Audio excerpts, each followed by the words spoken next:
Welcome back, folks. It is finally part two of the end of Attack on Titan. Or, well, I guess this is part two of the first part of our episode of part one of Attack on Titan, the final season.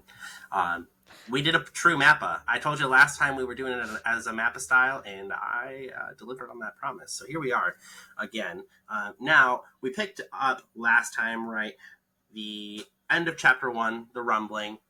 Here we are. Right, I am ready to go, ready to talk about what comes next for our Warrior Scout Alliance, our remaining folks from our original squad, as well as a couple other folks.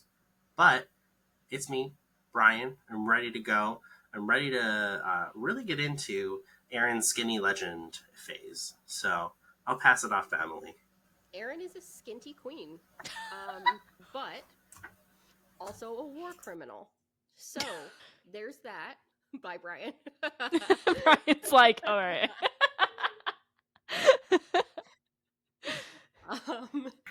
I am not well. That's it. I think that's it for me, folks. So let's talk about, but not do war crimes. Hello, everyone. We didn't make you wait 6 months in between. However, welcome to the final season, the final part one, part two of our episode. Jokes write themselves. And super excited to talk about the second half of this episode and the setup for what will be the final episode, which will hopefully be coming soon. Yeah, this, I've heard a lot of rumors that it's supposed to come out soon. Like, I read a rumor that it was supposed to come out August 28th, and I was like, nah, I don't think they could do that because the One Piece live action is coming out right then. Lately, there's been like a lot of competing things. This is a tangent, but Magic the Gathering released a brand new set to try and overshadow Disney's card game, and I was like, I don't know. I feel like the anime community is not like that. Like, they're not that cutthroat. Like, obviously, everyone wants to do well, but I feel like the animators support each other a lot more, and there's like well sentiment. So, with that being said, you heard our Shinzo Sasageos last night. We're not going to do that again. We're just going to dive right in. So, where we left off, right? We'll just give it the old heart over. So, we watched Hanji give their final sacrifice, right? And we're now panning to the plain. So the scouts are starting to escape. They really feel the effects of losing Hanji. Furthermore, they begin to question the crusades they backed in order to fight for the greater good, when the greater good meant someone they cared for was being betrayed. Zooming out, how does this apply to the real world, and how do the themes relate to the present day? This is just like the overarching question of Attack on Titan anyway, is like, is war ever worth it? And it's gonna depend on who you ask, because victors write history. Obviously, at any point in history and at any war in time, like, a lot of innocent people are lost, and that's like, as hard as that is, that's still almost like an abstract way to look at it, because it's hard to relate to it until it's somebody that you care about, that you have lost, that you have like experienced that range of emotions. And for, the Eldians, like, that was just like an everyday reality from the moment that the wall first like came down. It was people that they knew, people that they cared about, and as we've said, nobody in this show is safe. This has like never really been completely abstract for them. It just continues to pile on and get. I think that, as like Western humans, we are somewhat fortunate in that at least like our generation hasn't really had to experience this in a non-abstract way. That's not to say that we haven't experienced loss of any kind, but like in general, like, we haven't experienced war right on our front lawns. At least not. I think though that probably any soldier can relate to these feelings. Anybody who has seen combat, like, is it worth it? And there are people who definitely feel strongly either way. There are people who feel that they have something to defend, and then there are people who feel that there's something enormous that they've lost by partaking in the process at all, because like ultimately what are they fighting for? Like, it's a very complicated and nuanced question. And I think that Attack on Titan does a nice job of like packaging that sentiment up as much as possible, because it is the endless question. There is like no correct way to answer that, or no correct way necessarily to feel about that. and it varies so greatly between each individual person that like I don't know that humanity would ever be able to come to a consensus on like exactly what it might be. So it's relatable in that it's like unfathomable, I think. Yeah, I think I've kind of touched on how I feel like Attack on Titan really does a good job at the story is very real world. It's telling a story of war where we as viewers get to see both sides, and we can see that there are, good people and bad people on both sides. There are good choices and bad choices, and that everyone is convicted in their own way, and some choose to protect humanity, some choose to protect the people that they love. I think it's something that comes up in a lot of different stories. Is, do you give up the people that you love for the greater good? Do you give up the people that you care about for to protect a larger group or humanity? That's the $1,000,000 question. A lot of different shows have kind of gone with this theme at other times, and it's a realistic thing because, for us as, millennial Americans sitting here in our comfortable homes, and, like Emily said, we've never had war knock on our doorsteps because, we just don't live in a time where that's happened. It's hard for us to really understand where these characters are coming from because, we don't have experiences with it. And I think that this show does a really, really good job at making it feel real, because I think at the end of the day, none of us would know how to handle these situations. You'd want to be the good person that gives up maybe the person that you love for humanity, but would any of us be able to do that? So it's one of those things that I really it's probably my favorite thing about Attack on Titan is how gray it is, and how just like who's good, who's bad. We really don't have anyone like that. And it's all about how you perceive it and how you make those choices. So I think that's where I'm going to end that thought, because my brain is now short circuiting. Yeah, I think a little bit about this is kind of when Connie and Reiner are talking to each other, and they're like, is this what it felt like being the Titan? And how different are we really at this point, right? Because it's unfortunate, but like Reiner's job, and as we kind of learned in season 3, like their purpose and what their role was in Marley was about infiltrating Aldea, really breaking down the walls and trying to destroy them, but at the same time, like building these relationships only to cut them off at some point. And so now they are very similar sentiments of like, we're trying to stop this thing that we created. Can we at least put our differences aside? I love Reiner. I simp for Reiner so much. I think he's so hot. I'm just going to say it. And so these two like best boys coming together and being like, hey, bud, it's okay. We fucked up, but we're going to be all right. I think that's really cool. But as our warrior scouts formulate a plot, our new commander, Armin, mentions the explosive and the colossal titan as a last resort to stop the rumbling. Levi's fine with that, but pushes Armin to understand that they'll most likely have to kill Eren. The plan is short-lived, as Eren calls the group into the pass. As he does, he tells them there will be no compromise. Only Tothakali. Knowing that Armin wanted to not kill his bestie, how does it set the stage for the end of the show?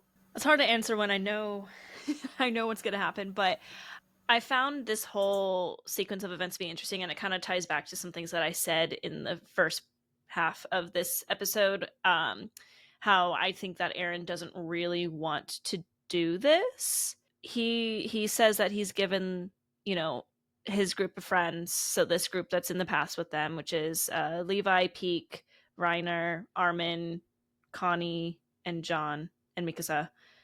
And he's like, you're free to make your decisions, because Eren has the ability to not allow them to do anything, that because he is with the founder and he has a Titan of royal blood with him. He's able to use the founder's Titan abilities fully because of Zeke being with him. He wants them to fight him. I think right before this, I can't remember who said, I think it was Reiner said, like, I think he wants to be stopped. I think that, Reiner's thinking back to, the beginning for him, as far as like being this Marleyan warrior, and being a traitor to the people on the island. And he was like, he wanted to be stopped, essentially. And now he thinks that Eren wants to be stopped. And then they try to talk it out with him. And Eren's like, I literally pulled you in here to discuss that we don't need to have a discussion. That's literally what the line said, I think. And I kind of laughed a little bit. I was like, okay, Eren. But it kind of seems like it's leading into we're going to have to kill Eren. It's been brought up multiple times this entire season. And Mikasa and Armin have always been like, we want to talk it out with him. And we just tried that. And he was like, no, kill me. If you want to stop me, kill me. So does that mean he really wants to be stopped? Does he want to die? I don't know. But I still feel like because he's allowing his friends to have that freedom, he kind of does want to be stopped. He doesn't know if what he's doing is really the right decision.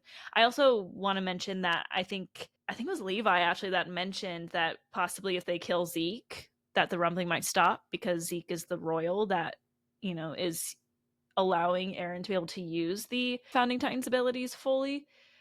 And I just love that Levi is still, he's just like, I'm gonna do it, let me kill Zeke. Like, he made that promise to Erwin and he is still holding true to it. And I love Levi. I'll just say that. Levi is my man's. We love Levi. However, his fatal flaw is that he didn't just kill Zeke in season 3. Will my son someday still be named Levi? Absolutely. Should he have just sliced him up, though? That's a whole episode also. But he just had to give his little speech, his little short man speech. I love that short man. He had to give his anime speech. If he had just killed Zeke, it would have bwn over. But anyway, Attack on Titan. If Levi just killed Zeke. No. Oh my god. Anyway, yeah, I don't know, man. Like, does Eren want to be stopped? Like, probably. He's clearly, like, struggling. But at the same time, like, again, he's been saying since the beginning, I'm gonna take them all out. So, like, does he feel bad about it? Maybe, but did he still make the choice and is not stopping? Like, yes, he also did that. So, to him, it was right enough to not be swayed. And he even, like, before we got to this point, before the rumbling, he even said, look, if anyone has a better idea, I'm all ears, but, like, nobody has come forward with one that I think will actually work yet. So, like, so here we are, and he's, even if conflicted, like, past the point of return. You've committed this hard, like, if you don't just, I think in his mind, if you don't just take essentially the world out, like, they are going to come for my friends. And then my friends will suffer something similar, if not, who knows? Because who knows? Like, if they can take him alive, like, in theory, the cycle could continue to progress and, like, somebody could consume Eren and, like, they really could, like, turn the Uno reverse back on Eldia in a very similar grotesque way. So I think that he feels that he needs to just, like, finish what he's committed to at this point, because as unfathomable as it is, like, again, it's like, it's almost like kind of abstract when it's those other people. It's happening to, like, those people that are not your friends or family. So yeah, I don't really think that he can be convinced otherwise. But at the same time, it's tricky because, like, he knows what's going to happen, memories of the future, but also, like, if Eren can exist, like, truly in the present moment, would he be okay with being stopped, even if that means that he's going to die? Like, I think that he probably, if that's going to happen, like, it has to happen at the hands of his friends. But if, again, assuming that Eren is existing only in this present moment, I think that there's probably a lot of doubt on his part that they could ever even do that to him. Like, knowing, like, this is the only way it's going to happen, and I really don't think that Armin or Mikasa are capable of that, because they're the ones that have, like, saved his ass so many times, whether it's, like, verbal defense from Armin or obviously, like, physical defense from Mikasa. That is, like, the last result that either of them would want as well. So I think that he's saying there will be no argument, and if you're going to stop me, you have to do this thing that I assume is impossible for you. Yeah, the last statement you made, Emily, always reminds me of the meme of Eren, and it's like, I can't beat Mikasa in a fight, so I'll just verbally abuse her. And then I can beat Armin in a fist fight, so I'll just punch the shit out of him. And honestly, Eren, like, literally thrived off the backs of both those components of them, and then in the end, he was like, Uno reverse. He Uno reversed himself. I think at this point, as they're in the paths, I think it's really difficult as, you know, everyone's like, even Levi's like, just stop now and I'll let you off with just a swift kick in the ass. Like, they are really begging him to stop. And he's like, nope, this is the only way. And it's difficult to watch. Like, I kind of relate this to, like, people who are, like, maybe, like, addicts, or people who are, like, really understand that the choice that they're making probably isn't the best thing to be doing. However, they're still actively making that choice for themselves. And it's like the pain of watching someone go down the path that you know they shouldn't be is hard, because you want to still be there to support them. But also, like, when is it your turn to feel like comfort? Like, when do you draw the line of like, I can't like do this anymore, I can't support these behaviors? So I think that's really the turning point for this team, is like, hey, he's beyond the point of no return. Like, it's unfortunate, but this is our only option. So really a sad point in the story to see that, like, this is the only conclusion, that either the warrior scouts will die trying to stop the rumbling, or Eren will die. Like, at this point, those are the only two outcomes for the show. So that's really interesting to kind of hear. As we kind of go forward in the episode, though, we cut back to the boat where we have Ani, Gabi, Falco, and the head of the Azumabito clan. Now, we hear an interesting inquisition from Falky and Gabo. Wow, we're doing real good. We hear an interesting inquisition from Falco and Gabi, and that since he has some of Zeke's spinal fluid, he has some interesting traits to his Titan, that he might actually be able to fly, since he has a memory of the future, since he's now linked with the founding Titan. Memories from the future, question marks? They've very briefly mentioned in passing that in the past there was like a variation, this Titan that could fly. But it hasn't, you know, it's like no time in recent memory for anybody. So like any memory that he might have is one of those like inherited memories from a time long past, and probably a time that called for something like that, because I imagine that these, you know, as each human gains these specific Titan powers, the variation of the Titan changes slightly, and we've seen that with the you know, the Jaw Titan, like the variations in these few, and it just manifests differently depending, I think, on the host. So if there's a need for a Titan that has the ability to fly, boy oh boy, what a problem that would have been for humanity in the past, by the way. But like, it's like this evolution, and there certainly is a need for it right now.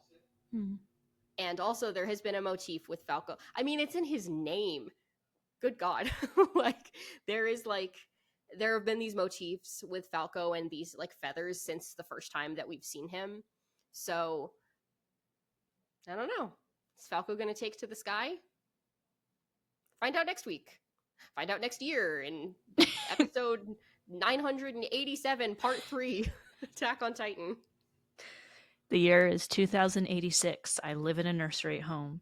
Attack on Titan, the final season, part 82, part 69 is airing, and I finally found out that the next part is the final part. Sorry. And they found the One Piece. They found the one. Oh, gosh. First of all, I'm glad we brought up Falco, because Falco is the character that I think is... I'm Team Falco. I'm Team whatever Falco's on, because he's the only one who, like, he's right. Falco can't do anything wrong. He's too pure. I love him so much. But memories of the future, so I'll be honest, when it comes to some of the story of Attack on Titan, I still am a little bit like, I don't really know exactly what that means.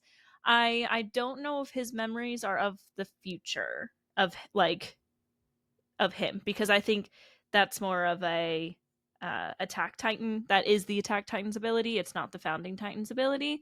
And he's talking about his abilities from becoming a Titan because of Zeke's blood, who is a royal, and the Beast Titan.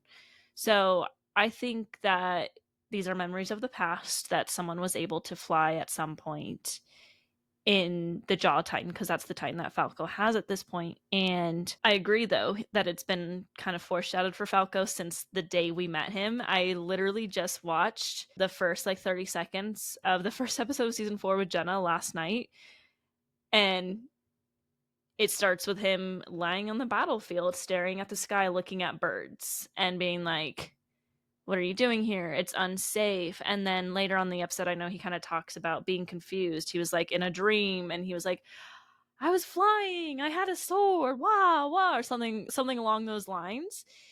And I don't think that was necessarily him having memories of the future. I think that was just a lot of really intense foreshadowing, letting us know kind of what is going to happen. And then of course, when we had the first transformation where he turned into the Jaw Titan, he looked like a bird. Like he had a beak and he had claws. So I think it's interesting. We'll see if he is able to do it in the next episode. But it's interesting that he has memories just because he was a Titan turned from Zeke's spinal fluid. He's the only one that's a Titan shifter from that kind of transformation. So it'll definitely be interesting to see where that goes and how that ends up. No one got done dirtier than Falco. Like the memes of I'm forgetting his big brother's name right now. Colt. Oh, what's his Colt? He's like, Zeke, don't yell. Falco accidentally got some spinal fluid in his mouth. Oh Zeke's like, that's so bad. Anyway. It's so messed up. Oh my god. Oh. And that boy doesn't deserve any of the pain. I mean it when I say that boy is the only person I can be fully behind in the show. That's the pure soul of the show. Yeah. He never does anything wrong. I'm sorry. Falco never does anything wrong. People can hate me for that, but he literally never does anything wrong. Didn't do anything wrong. The best. Controversial opinion though, I still don't like Gabby. I know, and I still don't like her. Sorry. I think Gabby has a really good character arc. I think she does. I think she has one of the best in the show. I'm just a hater. Yeah. I'm just admittedly a hater. I don't like her. At the same time, it's are she and Aaron that different? Not really. As young. Mm-hmm. When they're young, they're pretty comparable. I just don't like her. Yeah. Oh, man. Yeah, so while Falco is on the boat, I think this is kind of his first time, I guess, experiencing the culmination of what being a Titan means, right? Because we've seen him be a Titan kind of in the earlier part of the episode where he is defending the ship and defending team, and he's using his Jaw Titan abilities that he got from Porco. Now he's kind of understanding the after effects of it. I think it's really interesting that he's kind of seeing things that he might, have some new powers, or he might have some ways to get through this, which I think is really cool, because I don't know if it's something that Aaron saw coming or if it's something that he ignored, right? Because if he has memories of the future as well, he should be able to see this. So I think it comes back around to the question of, did Aaron know that was going to happen and that might have led to his downfall, and he wanted to see if, the next generation of humans understood how to combat evil? Or is it his own hubris and saying, no, I actually want to do the rumbling and there's nothing they can stop? I don't know. There's a lot here. There's always a lot to talk about, right? So dense material. All right, well, meanwhile, a train carrying that seems to be the last of the Eldian population is heading towards Fort Salta. A lot happens during this time as passengers hope to see airships that are going to take them to safety. Once at the top, they see airships that are already flying out of reach, but not as an escape, but as a last chance for a bombing attempt. The commander of the fort declares this location to be the last bastion of humanity. I mean, like Drake said, what a time to be alive. Oh man, I would not want to be alive during this time. I imagine being in those ships or that commander, and he says that he pretty much admits to the fault of Marley. He's like, we're the ones who allowed this to fester. We're the ones who, turned this person into a monster, and he's fighting back right now. and it's our fault. We have to atone for our sins, essentially. And it's sad that it's in this situation. It's like he has to be faced with certain death in order for him to really come to his senses like that. But at the same time, it's like, that was really powerful. And just to declare, like, that this is the last chance for humanity, essentially, like, the weight on the shoulders of these people is so heavy. We go back and forth. Who do we cheer for in this story? And I think that it's really easy to cheer for them in this moment because, like, they just want to live. That's all they want to do. They want to protect their family. They want to protect their kids. They want to protect their friends that are all there. And they don't know how much of the world is gone at this point. They only know what's there in that little area. So it's a heavy weight and they want to carry that out, but at what cost? And at least they understand that it's really truly their oppression that led them to this moment. Yeah, this is a very interesting time for us to be recording this episode. There's a lot going on presently in the world that definitely resonates in some similar ways. Obviously, there are some differences too, and we won't necessarily get into that other than that these are like characteristics and patterns that humanity falls into over and over and over, which is, I think, either the beauty or the hopelessness of the message of Attack on Titan overall. I'm really excited for the finale episode to be coming out in a few short weeks here, but just, to piggyback off of everything Hannah said, it's very poignant to see that, like, this commander, who's like not an important character, this is like not somebody that we've really seen much of or that we're going to see again necessarily after this, is willing to give it one last big effort. But at the same time, it almost seems like his life, maybe not his life is flashing before his eyes, but like he's gone through the stages of grief to land at acceptance, I think, at this point. And it's like, you know what, like, this is something that we could have certainly done better. If given the chance to live, we're going to do this better. But it took this extreme to get to that point.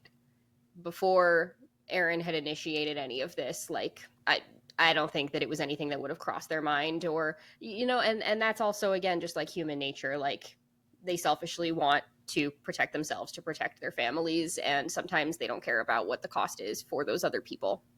So interesting. Also interesting, though, that, like, in the same breath, even though he's saying all this, that he, we are talking about, like, this could be the last hope for humanity, but they're talking about, like, Marley and humanity right now. Maybe the rest of the world, but, like, the Islanders are still, like, differentiated in that statement because we know that, like, they're okay right now, but they're still, like, othered in that statement, like, not human. The not humans will be okay. It's very interesting. It's very poignant. It's very dark, but I think it's a really necessary moment in this episode. It's kind of, it reminds me of, like, the statement, like, a little too little too late. Like, Yeah. You had to be faced with this in order to finally see that maybe what you've been doing is wrong. Then you're still not that great of a person. He's also, like, kind of standing from the safety of this area too. Like, he's not in the ship with them. Right. And I mean, and a lot of these, Marleyans are, like, kind of brainwashed too. They've been fed, like, propaganda their whole lives, and they weren't really given an opportunity to develop independent thought because it was not only not provided as, like, part of the education, but it was, like, heavily penalized anytime it got caught.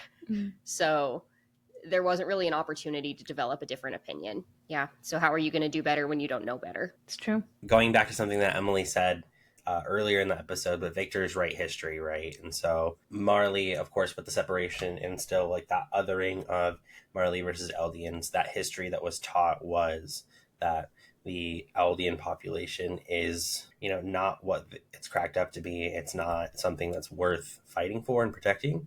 So definitely kind of an interesting take on that. But as we go forward, unfortunately, the bombing run is not successful, and the Beast Titan ends up striking out all of the airships as they turn to rubble amongst the Colossals. It appears as if all hope is gone, but the squad rolls up. Let's go. Honestly, what a fucking entrance, though. This is honestly one of my favorite moments in the show, because everyone was like, at this point, like, guys, we all got to admit there was no wrong, there was no right answer. We all fucked up, but now's our moment to make it right, and let's do it, and let's be the arbiters of fate. This moment hype you guys up too? Oh, absolutely. This is like one of the first times we've really seen the squad roll up together in all of the many parts that make up season 4 that have taken many years. So like it's but it has been like several years for us since we've seen something like this, and obviously we're a few members short compared to like where we would have started this story. And yet, you know, there's a lot that's echoed here from earlier seasons, and like the growth that is shown by these characters throughout all 4 of these seasons is just remarkable to see like where they've ended up now. They're like the special ops unit. And also like they're who's left. There's not the Eldians got pretty messed up too. The Marlians are messed up. These are probably the strongest people, humans, left on planet Earth at this moment. They've not only gained this much strength over the course of their training and the course of their development over this entire period of time, they also are developing their will as well, because they're about to go try to take down their best friend. That really takes a lot of courage and a lot of inner strength that I don't think, definitely somebody like Armin has incredible character development, and so does Mikasa, because Mikasa would never have raised a hand against Eren, and like they absolutely have to now, because he's made it very clear, like, I'm not going to stop.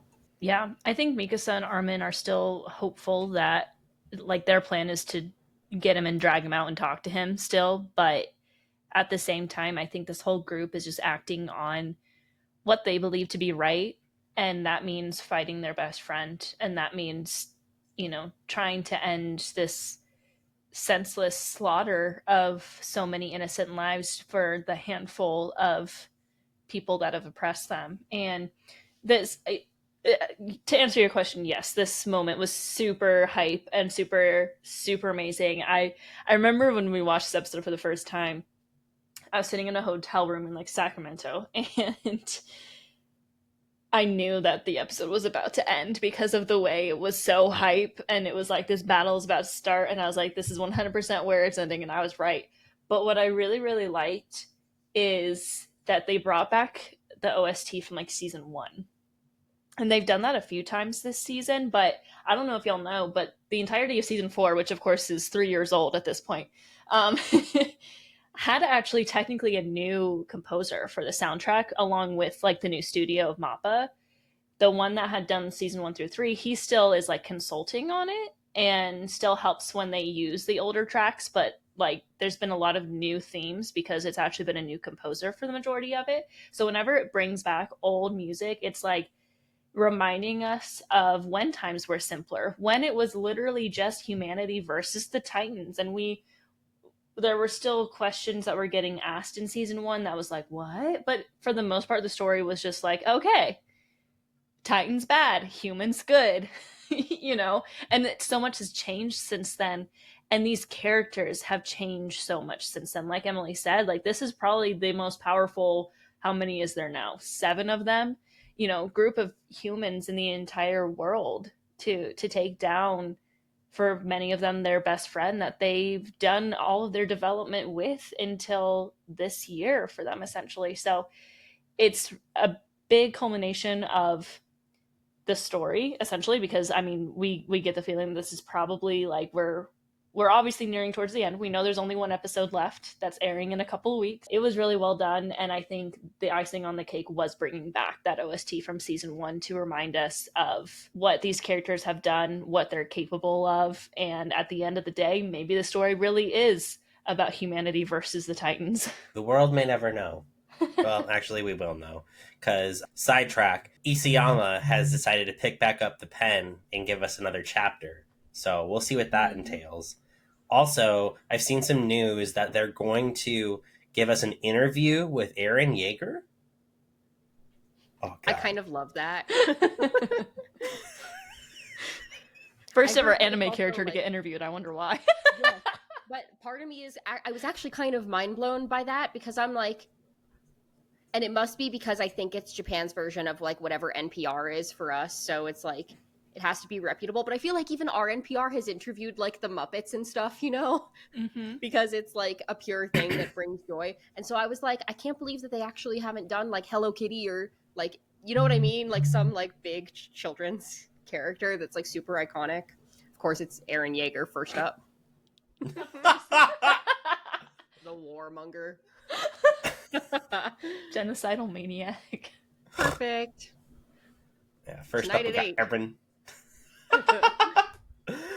Eren. But as the squad begins their assault on Eren's skinny legend Titan, Armin seeks one of the most important questions of the show.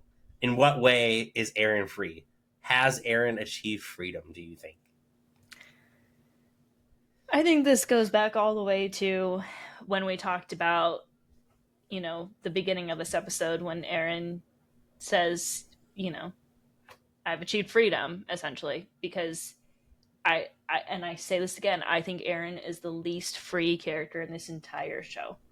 He literally saw his memories of the future when he kissed Historia's hand, and ever since then he's just been living what he saw unfold. He has concluded that he can't change anything. He very clearly, in my mind, did not want to kill innocent people, but he saw what he had to do. He saw that he was going to do, and he's just doing what he saw. Um, and I think that, again, him saying that he is free and him saying, that he's achieved that is literally his way of coping with the fact that he will never achieve it. Essentially, I think he knows that he will never achieve it, but he's saying that he did because, first of all, he wants his friends to believe that, because I think he wants them to fight him. I think he wants them to do that. So no, he's not free, and I think there's a little bit within him that knows he's not, but he is outwardly saying it to cope, essentially. Yeah. I agree. I don't think Eren has ever found true freedom. But that doesn't mean that I don't think that he where I disagree with Hannah is I do think that he has felt like he has at some point. And part of what makes Eren such a wonderful and complicated and nuanced character is this future memories of the future concept, because we start and he's like obviously very different at the beginning of the show than he is at the end. One of his biggest goals he is pretty consistent with, and so that goal of course is I'm going to kill them all. And you'll notice that that sentence is pretty vague. We obviously think it's going one way at the beginning, and then when we hear it reflected again later on, it means something very, very, very different. Eren is like the embodiment of like destiny versus choice versus fate kind of thing. It seems like a choice at the beginning, like a very active reaction to something that's happened to him, like this undid my entire reality. My mom, everything that I cared about is gone, so I'm choosing to go do this. But if he has the memories of the future and like time is warped in that way, then adult Eren and all the past and future iterations of Eren have been manipulating him since before that time as well. It's like messing with time's very complicated. So like, did he ever really stand a chance to follow a completely different path?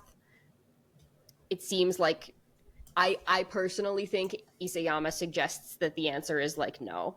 And that's also part of why I love the ending of Attack on Titan so much, which we're not going to completely talk about yet. We'll wait until the episode comes out in November. But I think that a lot of it is about choice versus fate, and I think that Eren is resigned to fate, in my opinion.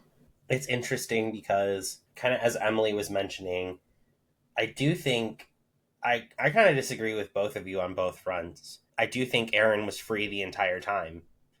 Now, the reason why I say that is because Eren, if he had memories of the future, right, he understood what was coming to him, and he had the choice to make it different if he saw his own ending, right, or if he saw what was coming. Nonetheless, the Eren that comes around, or the Eren that manipulates time, also had that choice as well to try and change the future. There were, I guess, there's also different versions of Eren that we're talking about at that point too. Like, kind of as you mentioned, season 1 Eren was free in the sense to try and join the scout regiment. Season 2 Eren was free in the sense of trying to like actively go after Reiner, or trying to like fall back to comrades who kind of died in the horse race. Not the horse race, but you know what I mean. Season 3, we looked at kind of the like final battle between the Colossal Titan and the Armor Titan fell out.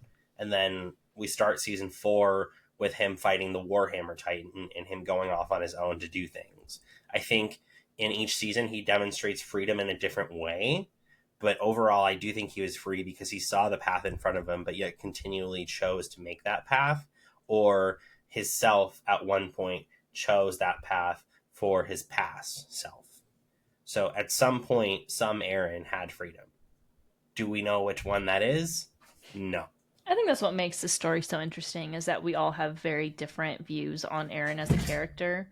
And I don't think any of us are necessarily wrong. It's just how each one of us views how his story has gone. And maybe that's the point.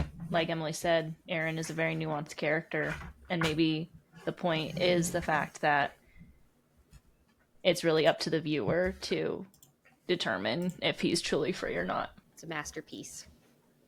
Chef's kiss. All right. Well, with that being said, let's go on to our favorite moments from this episode.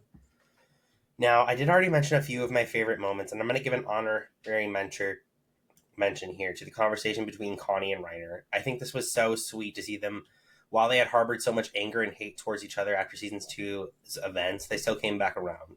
And I think it was really sweet because they were able to finally put their differences aside each other, and that's kind of where everything, I feel like, fell back into place, right? All the pieces of the puzzle came back together when they had finally decided that the differences between them, or the missions they had embarked on, were no longer worth pursuing in the face of hurting people that they really cared about. There's so many good moments in this episode to pick from, and I don't think we mentioned any when we split this into 2, so I'm gonna cover the whole episode. I loved the use of the old OST, and like the old score is just like, and because we hadn't heard it for so long, it had been literally years for us, not as long for our characters, but you know, we have like the devastating Hanji scene in this episode, and like the use of the song there is incredible. And then we get like the Titan song a little bit at some point in the episode as well, and like they're both done so well, and I think all of us were kind of hoping that we would get to hear them again. And so then like when we did, it just goes to show like how much music can really have an impact on the story and the characters, and how like the music reflects the change, but also like the full picture, like the full story that's come full circle for all of these characters. We're coming back to like some of these roots that we haven't seen or heard in a really long time. I thought it was really, really, really well done. Yeah, that is definitely one of my favorite things about this episode. And part 2 of season 4 had it a few times as well, just bringing back those old OSTs. It's so hard to pick a favorite moment. This episode was jam-packed, and of course it was like almost exactly an hour long too, so like there's way more to pick from here. As crazy as it may sound, because it's one of the reasons why I've only watched this episode twice, but I think it has to be Hanji. Even though literally sobbing, like cannot hold it together. There's so many cool moments to call in that moment, and you know, like Levi saying Shinzo Sasageo for the first time. That's where the waterworks start, and I can see in Emily's face I shouldn't have said that. Or the reaction of the characters afterwards, right when Levi's like, Hanji, watch us. Just the way that calls back to like Erwin, and literally what Hanji, what they had just said to Levi 10 minutes prior to this. You know, are they watching us? Are our fallen comrades watching us? And then Levi, after Hanji dies, says, Hanji, watch us. Like, just the storytelling in that moment alone is enough to bring even the strongest people to their knees. And I look for shows. I laugh because I always joke that I need to watch shows that are like happy and go lucky. I love the shows where I'm crying over these characters. I feel so much connection to it. And even though Hanji is my favorite character, so this is literally like the first show ever where my favorite character is killed off.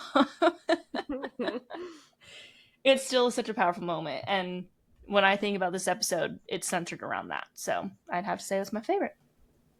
I think that's completely fair. And I loved, while we're talking about that moment, that Hanji got like the gentlest death out of everybody. Because we've seen beloved characters go through some brutal stuff, and we knew what was hinted at, that like what happened, but we just got to see like Hanji waking up. And that was like so much gentler than what we've gotten with other people. That was like so nice and so well done. So thank you, Isayama, for not being like gay. That's all I'm going to say about that. Your day's a number, gay. It's on site.